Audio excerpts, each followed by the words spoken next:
Romanos, capítulo 1, versículo 16 ao 17.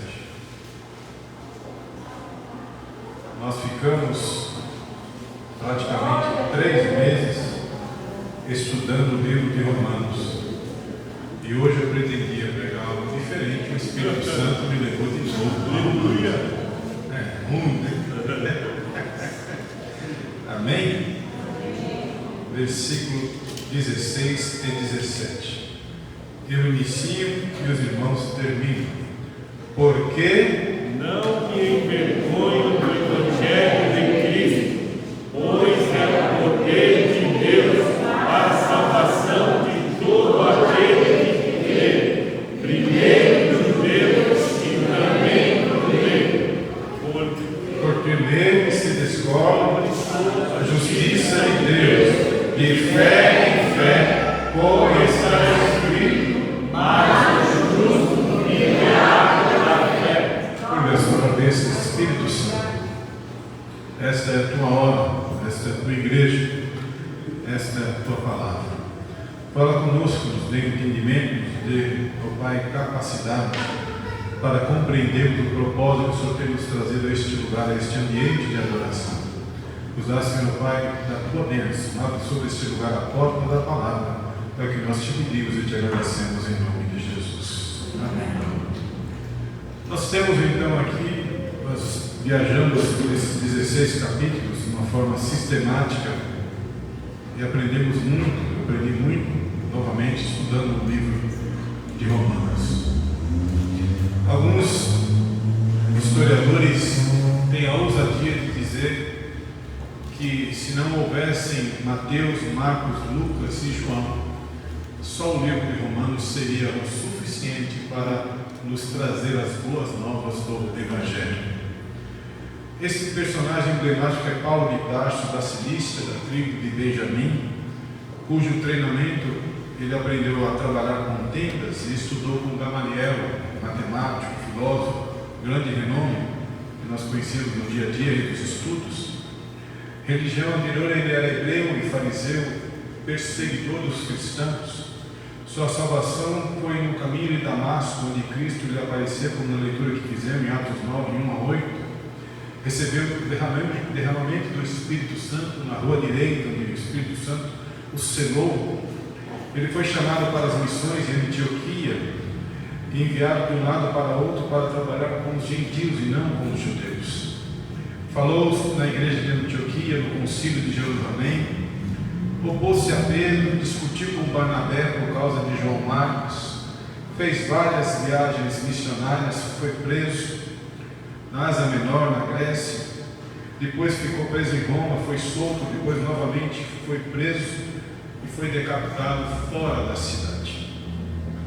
Então este homem é muito estudado, tanto na teologia como na vida secular, por causa da sua capacidade de trazer a revelação e também do seu domínio, tanto do grego como do aramaico.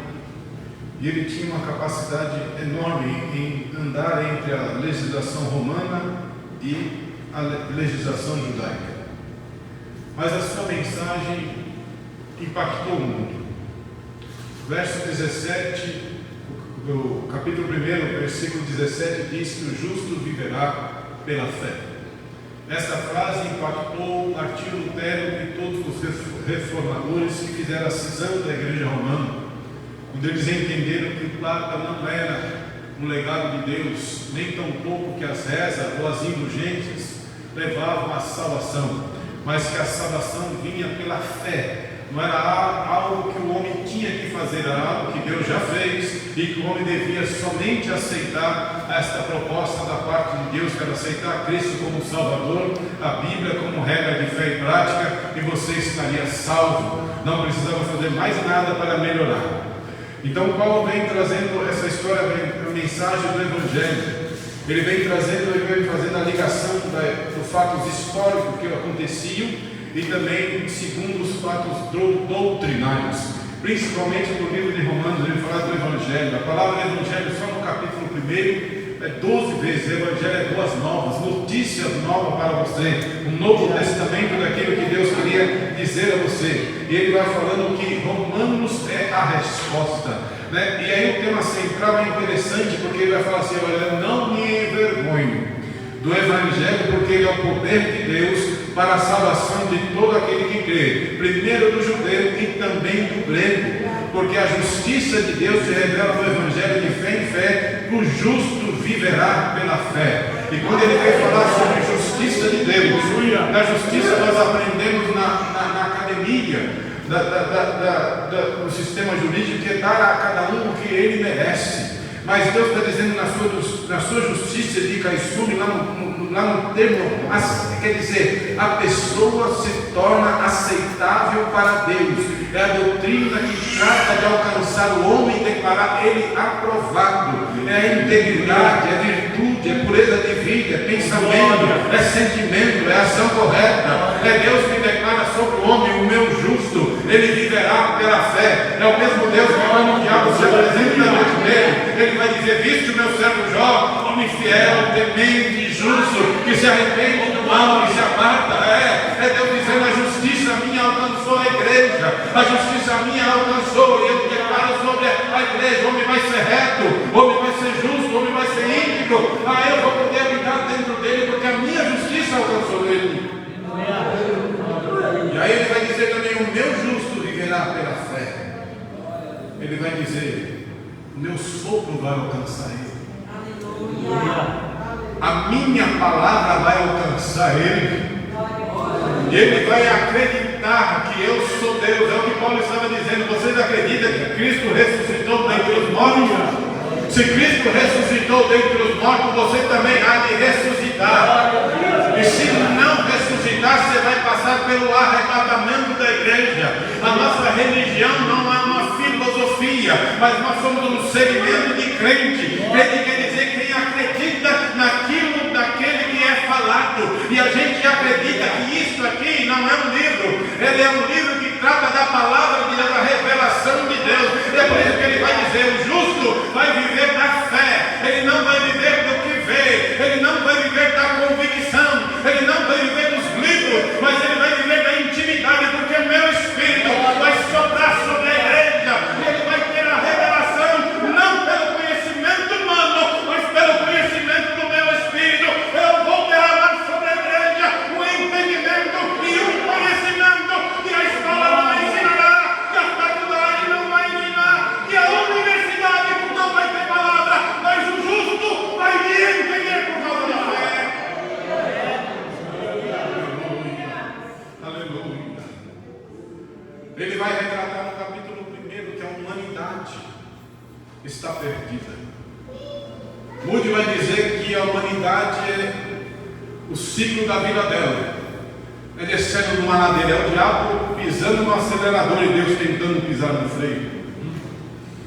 É o diabo levando ele, o poder do o Evangelho é o poder de Deus para a salvação de todos aqueles que creem. Todavia, o pecado está lá fora, ele se manifestou, porque embora a própria criação revele o eterno poder de Deus, os homens detêm a verdade em justiça e ainda dão graças por aqueles que praticam a iniquidade. Nós estamos vendo aí o que aconteceu hoje pela manhã, uma ação da Polícia Federal para prender os mandantes da Marielle.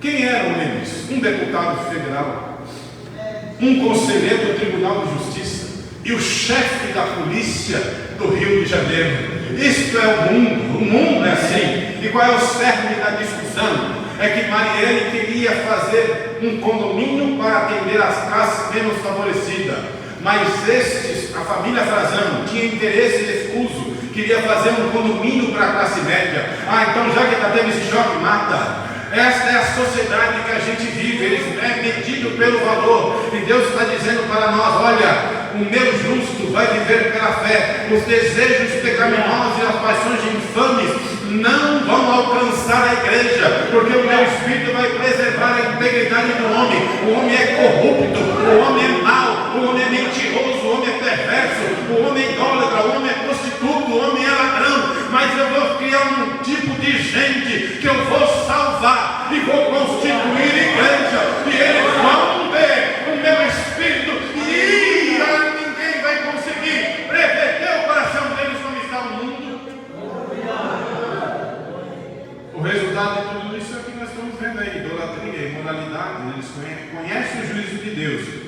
consente e aplaude quem comete o mal. Esse é o grande problema. E aí ele vai abrir o capítulo 3. Muita gente acha que a gente não é nada, que não merece nada. Mas ele vai abrir o capítulo 3, do versículo 21 ao 24. Ele está fazendo já uma preparação para entrar no capítulo 4 e 5. E ele vai dizer: mas agora sem lei, a justiça de Deus se manifestou, sendo testemunhada pela lei e pelos profetas. E a justiça de Deus mediante a fé em Jesus Cristo para todos, sobre todos os que creem, porque não há distinção. Pois todos pecaram e carecem da glória de Deus, sendo, pois, justificados gratuitamente pela graça, mediante a redenção que é em Cristo Jesus. Esse é um ato que ninguém entende. É Deus olhar para mim e dizer: você é justo. Ah, mas eu sou pecador, mas eu tenho um prognóstico para você: você é justo. Eu vou torná-lo, eu vou moldá-lo.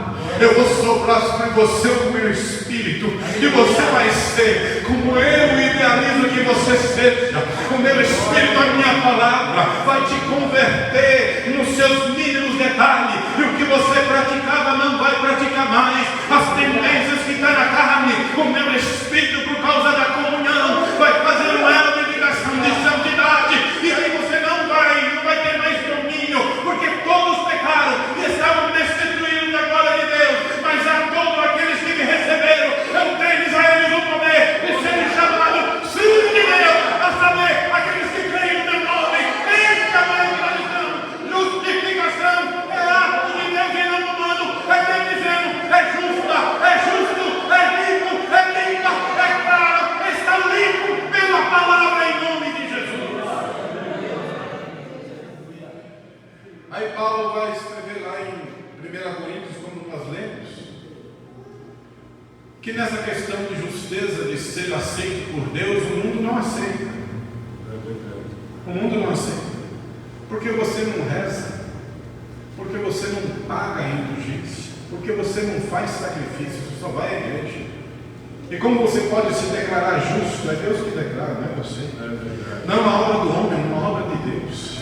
É Ele quem levou o Cristo da cruz, e foi Ele quem ressuscitou o Cristo da cruz. Não foi um homem que matou Cristo. Ele diz: eu dei o meu filho amado para ser morto por causa do mundo. E Jesus vai dizer: eu dei a minha vida, ninguém a tomou. Deus tirou e Deus colocou, e foi Deus que ressuscitou Cristo dentre os mortos, para declarar ao inferno e ao mundo e ao céu: eu dou, eu tiro e ressuscito, para trazer redenção. O sangue de Jesus Cristo nos purifica de todo o pecado. Era isso que Deus estava declarando com a ressurreição de Cristo. Ele ressuscita para dar vida e vida em abundância.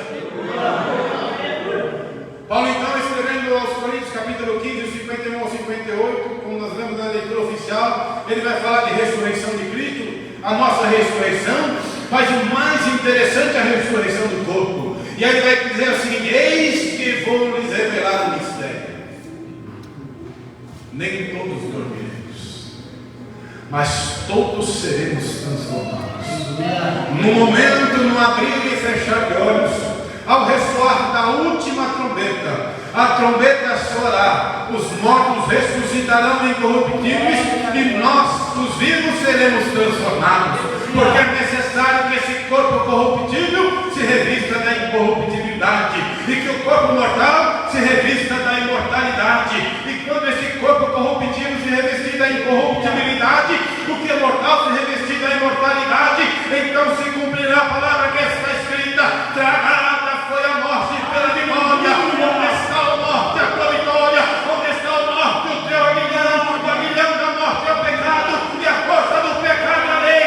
Mas graças a Deus que nos dá a vitória por nosso Senhor e Salvador Jesus Cristo. Aleluia, aleluia, aleluia.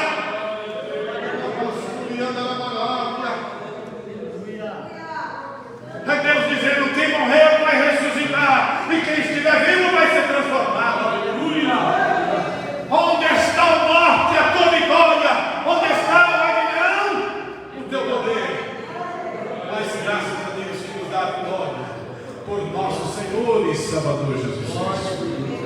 Eles estavam preocupados com a justificação. Eles estavam preocupados como é que esse ato de Deus de declarar o homem justo. E Paulo estava dizendo: o homem vai ser declarado por Deus justo. O homem vai ser transformado para ser conforme ele era no jardim por Deus. E aqueles que morreram não estão perdidos. Eles hão de ressuscitar naquele dia, pois eles vão ouvir a voz do chamado do Senhor para se preparar. É por isso que eu abri o culto aqui dizendo: você acredite ou não acredite, creia ou não creia, espere ou não espere, a vinda do Senhor é uma certeza, não é uma historinha, não é um conto de fada. Jesus veio buscar uma igreja lavada e remida pelo sangue do Cordeiro. O mundo está sendo compungido, está sendo levado de um lado para outro, e eu tenho a plena convicção que está chegando um momento de um grande avivamento do sopro de Deus sobre o mundo, e aquele que estiver preparado vai receber a glória de Deus sobre a tua vida. Então se prepare para viver os melhores dias da tua vida, porque o sopro de Deus está pairando sobre a terra, está soprando sobre o continente. Aleluia. Ele vai abrir o capítulo 4, versículos, e o capítulo 5, dizendo para ele: vocês, judeus, se acham orgulhosos porque vocês tinham a palavra e acham que se justificam e podem ser justificados por causa da circuncisão? Ele então vai dizer: não adianta saber e não obedecer. Não adianta circuncidar na carne e não circuncidar o coração. Ele está falando: não adianta você ter a aparência de pastor e não ser. Deus faz o pastor, mas ele deixa a humanidade dele aqui dentro ainda. Então eu tenho que ser aquilo que demonstro e não ser com uma aparência. Não adianta ser circuncidado e achar que porque teve a palavra eu vou ter regalia. Ele vai dizer: é melhor você não crer do que saber e não crer. Mas melhor ainda aquele que crê e pratica. Aquele que crê e pratica na vida. Ele coloca a palavra de Deus em primeiro lugar. Ele estava dizendo: a circuncisão não vai me salvar. O que vai me salvar é se você acreditar e viver uma vida de acordo com aquilo que está sendo ensinado. Aleluia. Aí ele vai dizer: olha, os judeus vão questionar que o pecado estava acabando com a humanidade. Glória a Deus. E que era impossível ao homem vencer o pecado. E aí ele vai dizer no capítulo 6: o salvo morreu com Cristo. Quando foi batizado, identificou-se com a morte e a ressurreição de Cristo. Agora o salvo anda em uma novidade de vida. Aquele que peca, não peca mais, não é mais servo do pecado.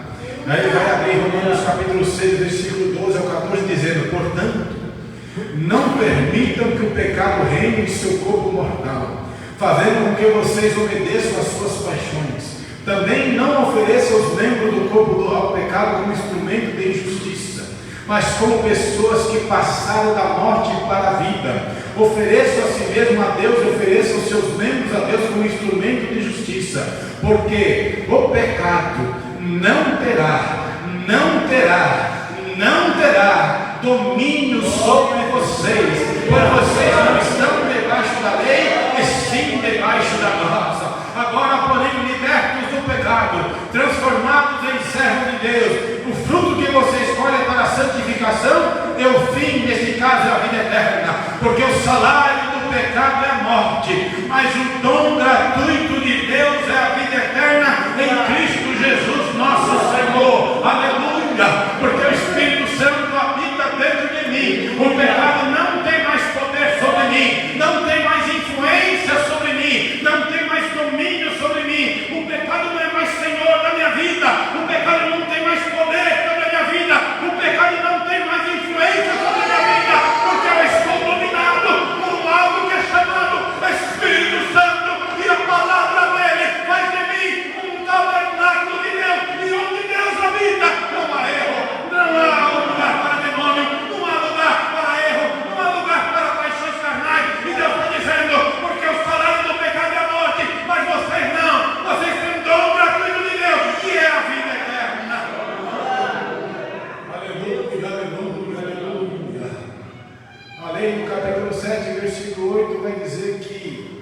nos condena ao inferno. Mas ele vai dizer também que no capítulo 8, versículo 26, algo tão interessante do Espírito Santo que você tem que gravar isso. Porque às vezes a gente não sabe orar. E tem até dúvida se a oração é aceita. E Paulo vai dizer, explicando sobre essa questão da inclinação da carne, e talvez a carne é separação de Deus, e Deus dizendo: não, meu filho, eu tenho um prognóstico acerca de você. É importante você ter o Espírito Santo, porque ele age e vive dentro de você, e vai fazer de você um crente, vai fazer você um tabernáculo. E essa presença do Espírito Santo vai transformando você em uma novidade de vida. Você é um templo, a habitação de Deus, e Deus habita dentro de você. Aí vai abrir o versículo 26 do capítulo 8: o Espírito ajuda as nossas fraquezas, porque não sabemos o que havemos de pedir como convém, mas o mesmo Espírito intercede por nós com gemidos inexprimíveis. E aquele que examina os corações sabe qual é a intenção do Espírito, e ele, segundo Deus, intercede pelos santos. Oh, aleluia, aleluia. Eu posso não saber falar, eu posso não ter instrução, mas do céu ele mandou alguém chamado Espírito Santo, que examina o meu coração e fala a linguagem do céu. Isso é gemido inexprimível. É alguém que entra na presença de Deus a respeito de mim e de você, com a linguagem do céu, e fala a respeito do Renato, da Solange, da Ingrid, do José, e quem quer que seja que esteja aqui nesta noite. Você tem um amigo, ele se chama Espírito Santo, e ele entra na sala do trono e ele fala com Deus na mesma linguagem de Deus, e Deus responde para ele. É por isso que ele fala ao teu coração, e você entende, porque ele transforma a linguagem do céu em linguagem humana. Aleluia. Às vezes você não entende isso, mas é Jesus conversando com Pedro. E Pedro vai dizer para ele: não, pastor, conte comigo, estamos juntos. Pedro, você vai me negar, Pedro? Não, que isso, conte comigo, estamos juntos. Mas à frente, depois de tudo isso, Pedro apronta, volta a falar com Jesus. Aí, Deus, vai para contar comigo. Pedro, o diabo pediu a Deus para se andar com você, e eu roguei a Deus para não se andar até que você se converta, e aí você vai apacentar a minha igreja. Se andar é um ato de colocar a prova, de malhar o camarada, de destruí-lo, de tentar acabar com ele. Jesus entra na brecha e diz: não toca. Aleluia. Não toca, porque ele ainda não está preparado para passar por uma prova dessa. Você não vai se andar nada. Aleluia. Você não vai tocar nada, você não vai fazer nada. É o mesmo Deus de Jó: vai até onde eu determino. Daqui para frente você não toca, porque é meu. É o mesmo Deus. Ele está dizendo: olha, esse Espírito examina os corações, e ele trata com gemidos inexprimíveis acerca de você e de mim. Aleluia. É você precisando de água e o Espírito Santo clamando. É Jesus entrando diante de Deus e dizendo: responde, fala, revela. Entra a profecia, entra a revelação, entra a palavra. É Deus soprando sobre a igreja a sua vontade, para que você tenha direcionamento, para que você tenha revelação. Ainda que você tenha pouco conhecimento em letras, ainda que você tenha muito conhecimento em letras, não importa. Aqui neste lugar quem manda é o Espírito Santo de Deus, e ele revela a cada um segundo o nosso entendimento e compreensão. Então não precisa de nada para ser adorador diante de Deus. É ele quem revela, é ele quem mostra, é ele quem fala, é ele quem direciona a sua vontade diante da igreja. Aleluia, aleluia, aleluia. Capítulo 9, 10 e 11, ele vai falar sobre por que Israel rejeitou o Messias. E ele vai dizer: eu não esqueci, e não esquecerei, eu vou voltar a tratar com eles. Enquanto isso, trato com vocês, trato com a igreja. Vocês são a oliveira brava, que é enxertada na raiz. Nós vimos isso muito bem, usando o gelo bravo. A oliveira é Israel. Eu estou falando: tem. O tempo dos gentios vai cessar. e eu vou voltar a tratar com Israel. Eu reservei um tempo, ainda há um remanescente, ainda há um que ainda que não se dobraram, que ainda continuam acreditando no Cristo, e eu vou voltar a tratar deles. No capítulo 12, aí ele começa a falar sobre vida, e aí importa um pouco, até agora é muito bom, mas no capítulo 12 em diante ele vai falar: portanto, meus irmãos, por causa da misericórdia divina, peço que vocês se ofereçam completamente a Deus, como um sacrifício vivo, dedicado ao seu serviço e agradável a Ele. Esta é a verdadeira adoração que vocês devam oferecer a Deus. Não vivam como vivem as pessoas deste mundo, mas deixe que Deus os transforme por meio de uma completa mudança da mente de vocês. Assim vocês conhecerão a vontade de Deus, isto é, aquilo que é bom, perfeito e agradável a Ele. Aí o versículo 3: por causa da bondade de Deus para comigo, me chamando para ser apóstolo, eu digo a todos vocês que não achem melhores do que realmente são. Pelo contrário, pensem com humildade a respeito de vocês mesmos, e cada um julgue a si mesmo conforme a fé que Deus lhe deu. Aí importa um pouco a questão, porque primeiro ele está falando: a sua vida, a minha vida, tem que ser um sacrifício vivo, santo e agradável a Deus. E aí aqui eu com mais detalhes, eu lembrei os irmãos que no livro de Levíticos, nas festas, nós tínhamos no passado o costume de apresentar a Ele uma oferta, e essa oferta tinha que ser sem culpa. Quando você olha a palavra culpa na Bíblia, é perfeição. Ou seja, se eu tinha posses, a virada do ano, o primeiro carneiro, ou ovelha, ou vaca, ou boi que nascesse, eu reservava como primogênito para ser oferecido no dia da festa da expiação.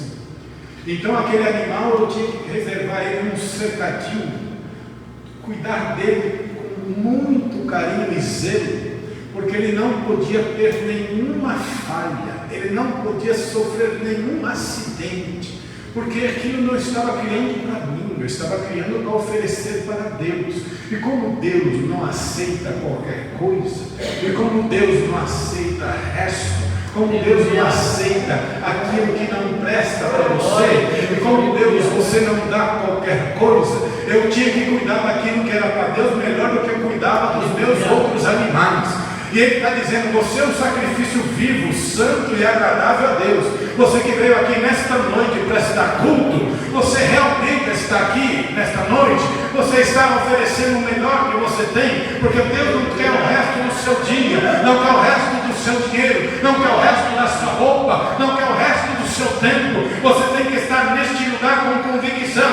Ele está falando de culto racional, é gente que sabe o que está fazendo. Eu vim aqui nesta noite para oferecer a Deus uma melhor mensagem, uma melhor adoração, o melhor hino da harpa, o melhor tocador que eu tenho. Eu vim nesta noite oferecer a Ele o melhor que eu tenho, porque eu estou oferecendo a Deus, não é um homem, não é a igreja, não é uma outra divindade. Eu estou oferecendo ao Rei dos Reis, ao Senhor dos Senhores. Ele está dizendo: a tua vida tem que ser um sacrifício vivo, santo e agradável a Deus. Quem é que mede a sua adoração? Aí está o próprio Deus. Ele sabe o que você está oferecendo, ele sabe o que você está dedicando, ele sabe o que você é, ele sabe como você tem se comportado, ele sabe como é que você chegou aqui nesta igreja, nesta noite, para prestar culto a Ele. Ele sabe quem é você na realidade e na sinceridade. Então preste a Ele com sinceridade aquilo que você é. Porque culto não é só no domingo, é na segunda, é na terça, é na quarta, é na quinta, é na sexta, é no sábado. É todo o envolvimento, é a preparação da criação do animal para prestar a Ele um animal sem culpa. É um culto sem culpa, é uma vestimenta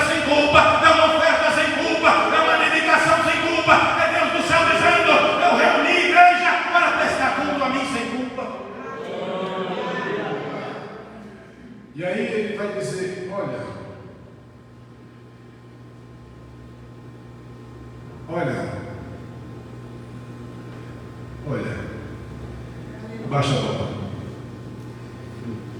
Abaixa a bola. Você não é a última bolacha. Você não é o melhor que tem aqui dentro da igreja. Você não é o supra-sumo da igreja. Se você não vir, a minha glória não desce. Se você não pregar, minha palavra não sai. Se você não cantar, a igreja não sente. Se você não, calma. Ele está dizendo aqui, olha, não vivam no esquema do mundo, no estilo, na influência, e não se ache melhor do que você realmente é. Pelo contrário, pense com humildade a respeito de vocês mesmos, e cada um julga a si mesmo conforme a fé que Deus lhe deu. Como tem gente arrogante na igreja, como tem gente prepotente na igreja, como tem gente que acha que ele é o tal, e Deus está dizendo: o tal aqui sou eu. Ninguém é superior a ninguém, todos são iguais. Sabe por que o púlpito é elevado? É para a gente ficar na mesma linha de olhar. Não é porque eu sou mais elevado que vocês, não. Eu sou o menor e você é maior do que eu, e depois o outro é maior do que você, e depois o outro é maior do que você. Quem é grande aqui? A ele, a ele, a ele a glória, a ele o louvor, a ele a exaltação. Se Deus te usar, glória a Deus. Se ele não te usar, a glória é para Deus. Se ele usar você de uma maneira especial e maravilhosa, coloque ele no centro. Não se conheça, porque a glória é para ele, só dele e por meio dele. E aí ele continua, né? Vai apertando. Olha, gente, dentro da igreja é um só corpo, mas são várias partes. E dentro dessas várias partes, todos têm função diferente. Assim também nós, embora sejamos muitos, somos um só corpo, por estarmos unidos com Cristo. E todos estamos unidos uns com os outros, como parte diferente de um só corpo. Aí eu pergunto: você crê na Bíblia? Quem não crê na Bíblia? Então você crê na Bíblia? Por que não pratica? Por que não pratica? Quer ver como você não pratica? Não é eu que estou falando, é a Bíblia. Abra aí a sua Bíblia, Romanos capítulo 12, do versículo 9 ao 21. Vamos ver se você é crente mesmo. Romanos capítulo 12, versículo 9 ao 21. Vamos ver se é crente mesmo. Mensagem do Evangelho. Não é palavra do pastor, mensagem do Evangelho. Amém? Amém. O amor seja não Fingido. Continuamos? Aborrecer o mal e apegar-vos ao bem. Amai-vos Cordialmente uns aos outros, com amor fraternal. preferindo-vos em honra uns aos outros. Não sejais vagarosos no cuidado, sede fervorosos no espírito, servindo ao Senhor. Alegrai-vos na esperança, sede pacientes na tribulação, perseverai na oração. Comunicai com o santo as suas necessidades, segui a hospitalidade. 14, irmãos, lê para mim o 14, porque eu não gosto de ler esse versículo. Abençoai aos que te perseguem, abençoai os Eu não gosto desse versículo. Você gosta? Você gosta?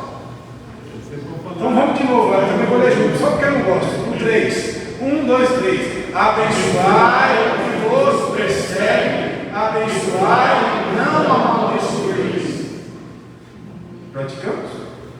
Alegrai-vos com os que se alegram e chorai com os que choram. Sede unânimes entre vós, não ambicioneis coisas altas, mas acomodai-vos às humildes, não sejais sábios em vós mesmos. A ninguém se tornais mal por mal, procurai as coisas honestas perante todos os homens. Eu também não gosto dos 18, vocês leem. Lê para mim aí. Se for possível, quando estiver em vós, tende paz com todos os homens. Vou embora. Vou embora. Esse evangelho é duro demais. Ele manda eu amar quem me odeia. Ele manda eu fazer um esforço descomunal para ter paz com o chato, para ter paz com o intragável, para ter paz com quem eu não suporto. Qual que é o contexto de Romanos?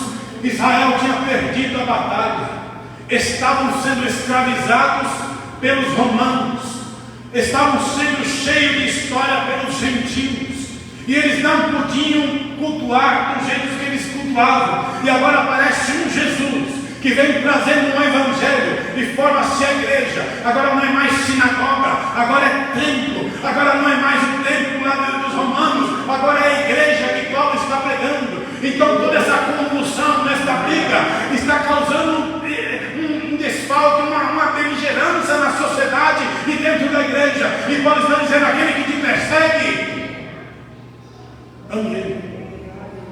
Aquele que te faz mal, ame ele. O Evangelho nos choca, o Evangelho nos leva a uma nova novidade de vida. Olha 19: não vos vingueis a vós mesmos, amados, mas dá lugar à ira, porque está escrito: minha vingança, eu recompensarei, diz o Senhor. Portanto, se o teu amigo tiver fome, inimigo.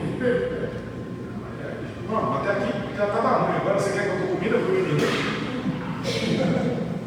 Se o teu inimigo tiver fome, dá-lhe de comer. Se tiver sede, dá-lhe de beber. Porque fazendo isso, eu não porá brasa de fogo sobre a tua cabeça. Não te deixe vencer do mal, mas vence o mal com o bem. A gente quer ser salvo. E aí Deus está dizendo: o manual é meu, não é seu. A verdade é a minha, não é sua.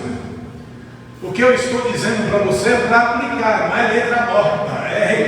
A religiosidade não vai te salvar. Agora, a aplicação daquilo que eu estou religando por meio da minha palavra, isto vai levar à salvação. O ritual de prestar culto, de vir aqui de paletó e gravata e não aplicar nada do que está na doutrina. Doutrina é palavra, doutrina não é costume, doutrina não é invenção da cabeça do pastor. Doutrina é aquilo que é dito pelo Espírito Santo de Deus e foi revelado pela sua santa palavra. E ela está dizendo: aplique isso na tua vida, não pegue este princípio e você vai ser mais do que vencedor e vai ser bem-aventurado sobre a terra. O grande problema é que a gente vê e lê e está igual os fariseus: a gente sabe o que é certo, mas pratica o que é errado. A gente sabe o que é certo, mas não acredita que aquilo que está ali é a verdade. E é o Deus que abre o texto dizendo: fui eu que ressuscitei Cristo dos mortos para te declarar justo. Então eu espero que você cumpra a minha palavra, porque o céu não vai descer na terra,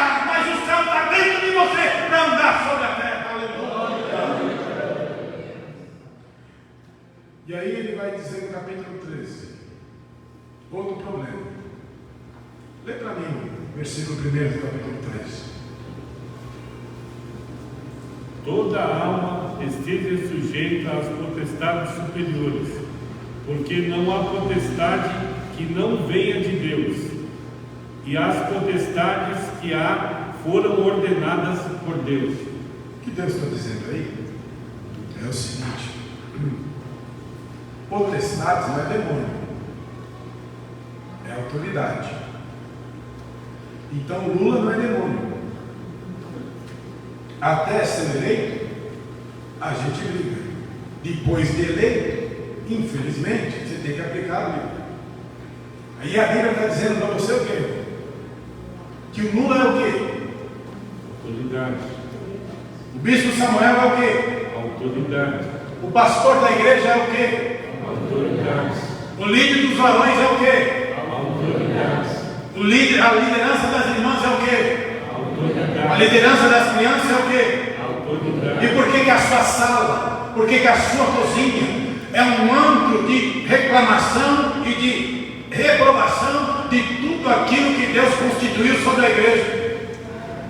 A gente está criando crianças, criando jovens, criando homens, reclamando de tudo, reclama do pastor, reclama da liderança, reclama do Lula, reclama do hino, reclama da regência, reclama de tudo. E Deus está dizendo: eu que constituí a liderança. E se eu constituir a liderança, o seu dever é submissão.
Eu só quero ler e aplicar aquilo que eu acho legal. É duro, irmão. Esses personagens que eu citei, se eu obedecer, é duro. Não é fácil, não. Eu sou humano igual a você. É duro a gente ter que fechar a igreja no domingo, mas é determinação. É nossa obrigação obedecer. Não é eu que estou lá, é ele. Quem vai, se estiver fazendo alguma coisa errada, quem vai julgar é Deus. Se ele estiver na orientação de Deus, fazendo o que Deus manda, quem sou eu? Quem é você para ser contra? Quem é você para ser contra a liderança da igreja? Quem é você para administrar o seu dízimo? Quem é você para administrar a sua oferta? Quem é você para administrar a palavra de Deus segundo as suas convicções e não segundo o que o Espírito Santo quer falar à igreja? Quem é você? Deus está dizendo: eu sou o Senhor de tudo. Quem é você, homem? Quem é você, mulher? Está quebrando o princípio, e Deus falando: eu quero abençoar a igreja, eu quero derramar meu Espírito na igreja, mas estou vendo uma reunião de desobedientes, estou vendo uma reunião de pessoas que querem fazer só o que querem. Eu quero fazer alguma coisa na igreja, mas eles eram quem querem escolher. Eu não posso mais ungir Davi, porque eles estão olhando para Saul e dizendo: é Saul que serve, é Saul que é bonito, é Saul que é grande, é Saul que joga pó de ouro no cabelo, ele que tem ombro grande, ele que sabe lutar. E Deus está dizendo: é Davi que eu quero levantar, é Davi que eu vou encher o meu espírito, é Davi que eu vou fazer rei, é Davi que eu vou levantar. É Deus dizendo: eu já rejeitei a casa de profeta de Samuel. Aleluia. Eu estou levantando um novo profeta e vai nascer Samuel. Eu estou rejeitando essa casa de profeta, porque eles roubam, eles são prostitutos, eles fazem tudo errado. E eu vou gerar em Ana um profeta, um sacerdote e um juiz, e ele vai ser segundo a minha vontade. Tem muita gente dentro do barco com Jonas, porque quando você olha para a história de Jonas, que era para ir para Nínive, ele resolveu ir para Tarsus.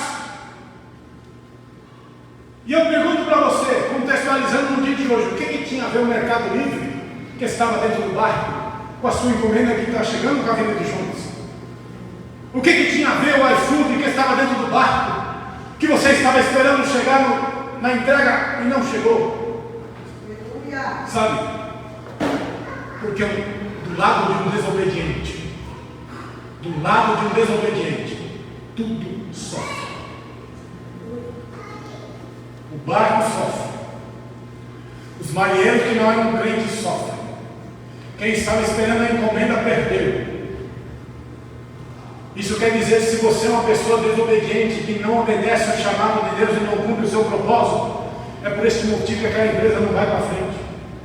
É por esse motivo que aquela sala de aula é uma desgraça. É por esse motivo que a sua casa não desemboca. É por esse motivo que o seu carro vive quebrando. É porque você é desobediente. Todo o contexto que você está dentro do barco está amaldiçoado. Então nesta noite tem um propósito diante de Deus.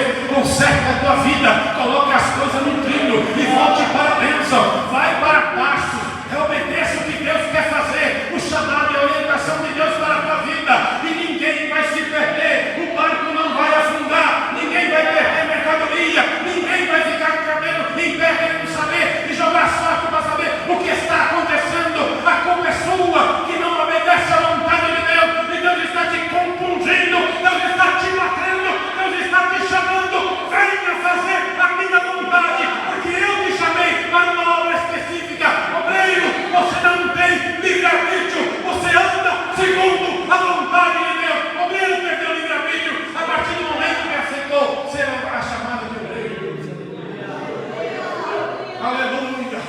E tem muita gente querendo fazer o que quer, a igreja o que quer, e Deus está dizendo: eu sou o dono desse chamado, eu sou o dono dessa credencial, eu sou o dono do óleo que cai sobre a tua cabeça, eu sou o dono do unção do Espírito que está sobre a tua casa e sobre a tua cabeça. É eu que direciono, é eu que mando, é eu que trago, é eu que abro a boca e é eu que falo. Aleluia!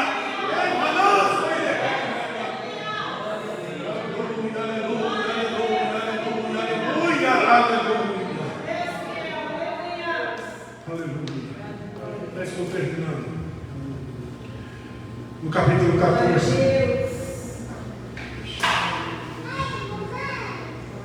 Ele vai falar de uma questão muito interessante na igreja, que é justamente, eu fiz até uma brincadeirinha aqui, entre o padre e o irmão José, porque a maioria das vezes na igreja, eu tenho a minha concepção, eu tenho um entendimento acerca das coisas, e como há pessoas diferentes, Paulo vai dizer, por causa do amor, você precisa aceitar os diferentes. Você precisa ter amor para aquele que é fraco no entendimento. E aí ele vai dizer no capítulo 14: a minha liberdade tem limite. E o limite é para não criar divisão. Todos são servos de Deus, e é Ele quem julgará. E ele vai dizer no versículo 1: acolha quem é fraco na fé. Não, porém, para discutir opiniões, um crente pode comer de tudo, mas quem é fraco, come legumes. Quem come de tudo, não deve desprezar o que não come. E o que não come, não deve julgar o que come de tudo, porque Deus o acolheu. Quem é você para julgar o servo alheio? Para o seu próprio dono é que ele está em pé ou caia, mas ficará em pé, porque o Senhor é poderoso para o manter em pé. E no versículo 13 ele vai dizer sobre a liberdade e o amor, e a liberdade vigiada. Portanto, deixemos de julgar uns aos outros, pelo contrário, tome a decisão de não pôr tropeço ou escândalo diante do irmão. Eu sei que estou persuadido no Senhor Jesus, de que nada é impuro em si mesmo, a não ser para aqueles que pensam que alguma coisa é impura, para esse é impura. Se o teu irmão ficar triste por causa do que você come, você já não anda segundo o amor.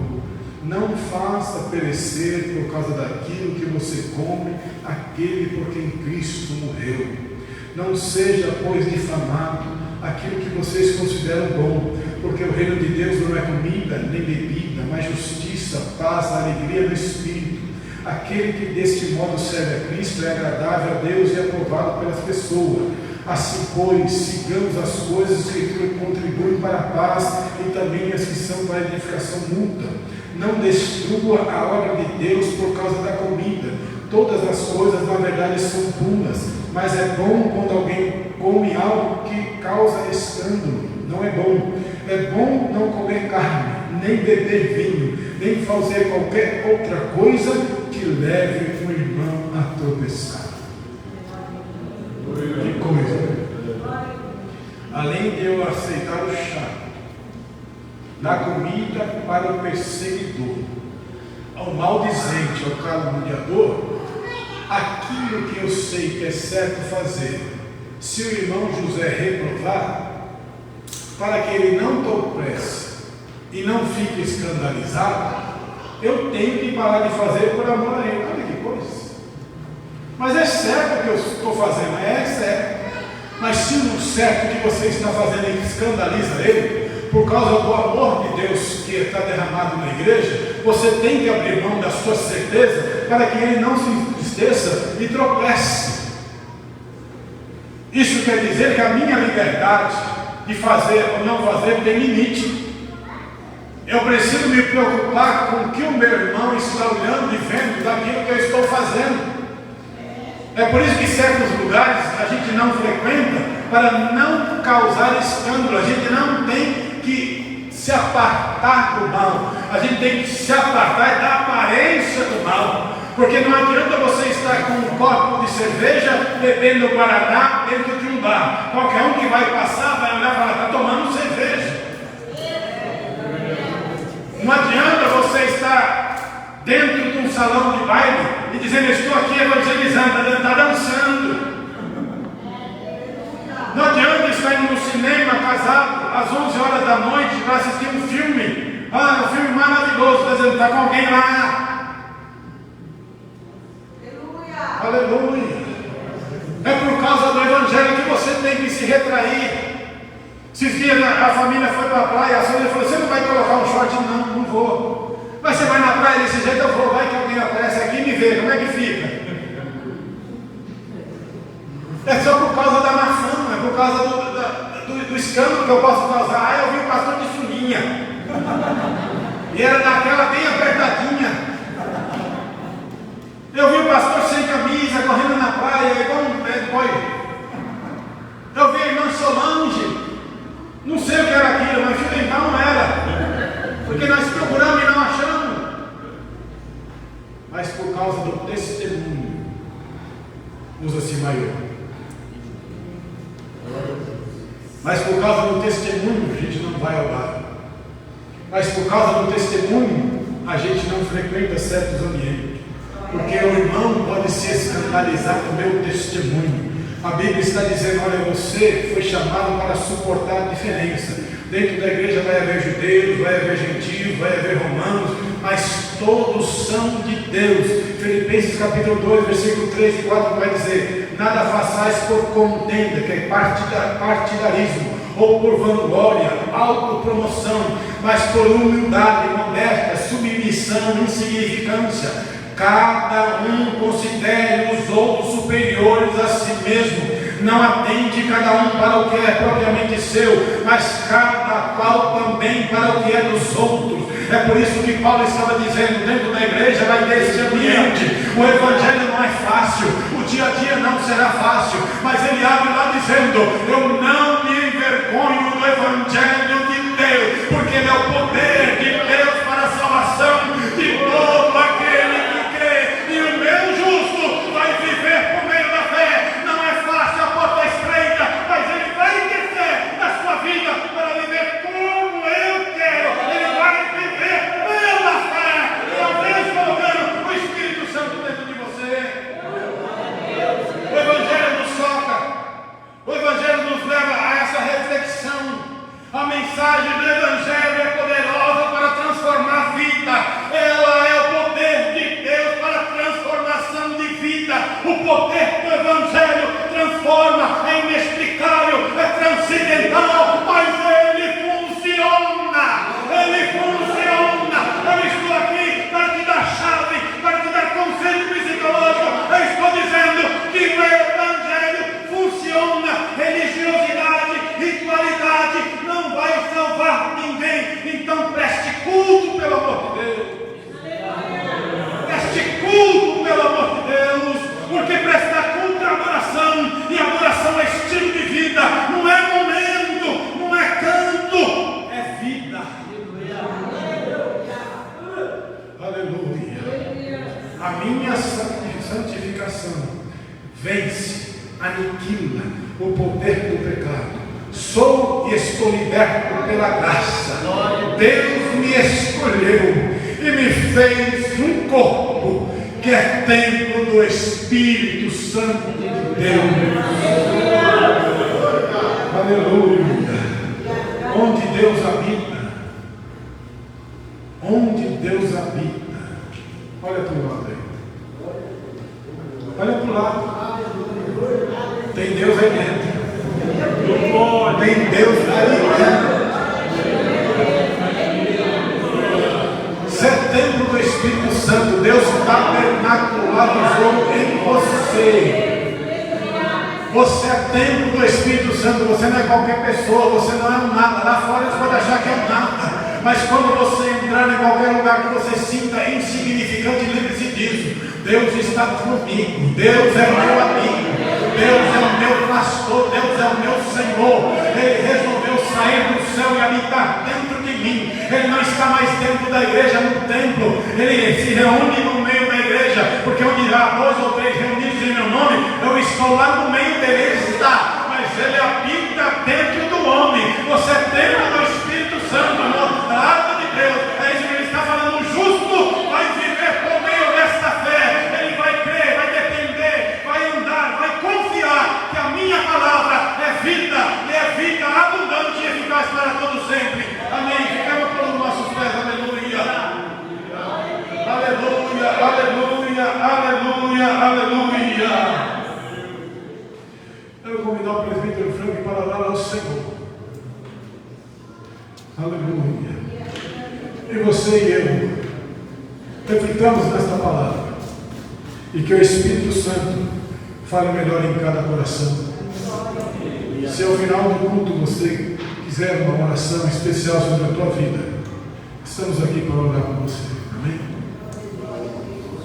Glória a Deus. Espírito Santo de Deus, nessa noite, Pai querido, obrigado pela tua palavra, Senhor, que veio aos nossos corações nessa noite, Senhor. Nos despede, Senhor, da tua casa nessa noite, debaixo da tua graça, da tua misericórdia. Que estejamos firmes, Senhor, para suportar, Senhor, para caminhar, Senhor, na tua presença. Que essa palavra abençoada desta noite, Senhor, venha nos dar uma direção norte para o rumo, Senhor, debaixo do teu propósito, da tua graça, do teu poder, da tua majestade. Que essa palavra nessa noite tenha liberado cura, Senhor, nessa noite. Em nome de Jesus, que a tua palavra ministrada nessa noite, Senhor, tenha abrido portas, Senhor, para o teu povo, Senhor. Portas de emprego, Senhor, que tenha recebido decreto do céu nessa noite, Senhor. Assinado, Senhor, com a tua mão poderosa, Senhor. Decretos de vitória nessa noite. Em nome de Jesus, vai à frente, Senhor, com o teu anjo, quebrando, Senhor, todo mal, Senhor, toda inveja, Senhor, toda praga nessa noite, toda palavra contrária, Senhor, que foi lançada contra a tua casa, contra o teu povo, nessa noite seja desfeito, seja paralisado. Toda ação, Senhor, do mal, Senhor, em nome de Jesus, nós decretamos, Senhor, a bênção sobre o teu povo, Senhor. Nós profetizamos nessa noite, Senhor, que as portas do inferno não prevalecerão, Senhor, contra cada família, Senhor, que está aqui nessa noite, contra cada pai, contra cada mãe de família nessa noite, Senhor, e que tua mão seja conosco, Senhor, ao longo dessa semana, para nos dar a vitória em nome de Jesus Cristo. Amém e graças a Deus. Aleluia. Você quis chegar na escola dominical? Pegar amanhã? Esses irmãos são uma tribulação, né? Esses irmãos são uma tribulação. Tá bom. Estenda suas mãos para cá. Que grande é o nome de Deus. Que a graça maravilhosa do nosso Senhor e Salvador Jesus Cristo. Que as doces consolações do Espírito Santo de Deus o seu povo permaneça, não só hoje, mas para todo sempre. Aqueles que creem, recebem, digo amém. Amém.